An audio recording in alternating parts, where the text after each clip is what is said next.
Engkaulah penopang imanku, jilid 1. Kristus adalah penopang imanku. Markus 2 ayat 4 sampai dengan 5 berbunyi sebagai berikut, tetapi mereka tidak dapat membawanya kepadanya karena orang banyak itu. Lalu mereka membuka atap yang di atasnya. Sesudah terbuka, mereka menurunkan tilam tempat orang lumpuh itu terbaring. Ketika Yesus melihat iman mereka, berkata ia kepada orang lumpuh itu, "Hai anakku, dosamu sudah diampuni." Yang paling seseorang butuhkan ketika ia dalam keadaan tanpa daya bukan komentar, saran, atau nasihat, apalagi kritik, dan lain-lain.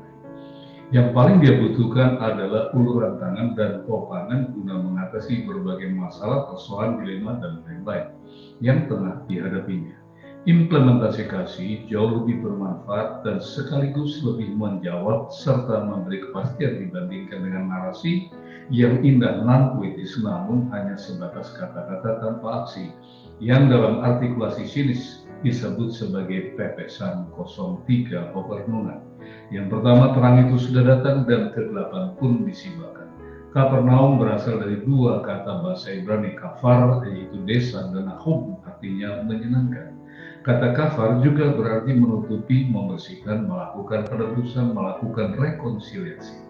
Penutup atau pelindung untuk menutupi sesuatu, penutup hutang atau penutup kesalahan. Jadi Kapernaum ini secara bebas dapat diartikan sebagai desa atau tempat pelindungan yang menyenangkan. Dan pada kenyataannya di desalah Kristus menutupi banyak dosa, mengampuni kesalahan seperti tertulis dalam Mazmur 32 ayat 1 dan ayat yang kedua, serta menyembuhkan berbagai penyakit. Kristus memilih Kapernaum sebagai tempat di mana ia harus menggenapi nubuat Nabi Yesaya, yaitu untuk menerangi bangsa-bangsa yang berada dalam kegelapan agar mereka melihat terang Allah yang sudah datang. Matius pasal 4 ayat 13 sampai dengan ayat yang ke-16. Perenungan kedua, Kristus menghadirkan dirinya sebagai jalan pintas. Kalimat yang berbunyi tetapi mereka tidak dapat membawanya kepadanya karena orang banyak itu, ini membuktikan betapa sulitnya untuk mengakses pertolongan Tuhan. Masalah akan menjadi lebih pelik dan rumit sekiranya Kristus tidak secara khusus menghadirkan dirinya di antara orang-orang yang membutuhkan kehadirannya. Kehadiran Kristus di salah satu rumah di Kapernaum ini adalah bukti penghijauan Allah yang siap menopang mereka yang lemah seperti tersurat dalam Matius 11 ayat 28. Kristus adalah Allah yang turun dari surga dan menyediakan diri bagi siapapun yang remuk dan hancur hati, serta membutuhkannya. Sebab beginilah firman Tuhan yang maha tinggi, yang maha mulia, yang bersemayam untuk selama-lamanya, yang maha kudus namanya. Aku bersemayam di tempat tinggi dan di tempat kudus, tetapi juga bersama-sama orang-orang yang remuk dan rendah hati, untuk menghidupkan semangat orang-orang yang rendah hati dan untuk menghidupkan orang-orang yang remuk. Yesaya 57 ayat yang ke-15. Perenungan yang terakhir ayat ketiga. Kasih Bapa yang tulus merupakan sumber kekuatan yang sejati. Ketika Kristus melihat iman mereka, berkata ia kepada orang lumpuh itu, "Hai anakku, dosamu sudah diampuni."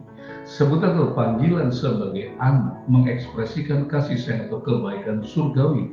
Itu adalah kata-kata penghiburan yang menawan yang dan diucapkan oleh juru selamat kepada orang sakit itu untuk memperlihatkan belas kasihannya dan sekaligus meyakinkan bahwa Sang Mesias akan menyembuhkannya. Buluh yang patah terkulai tidak akan diputuskannya, sumbu yang pudar nyalanya tidak akan dipadamkannya. Tetapi dengan setia ia menyatakan hukum. Yesaya 42 ayat yang ketiga. Saya tutup dengan 3 closing statement. Yang pertama, sebagai orang percaya kita memiliki panggilan kudus, yaitu memperhatikan dan mengutamakan kepentingan orang lain yang membutuhkan.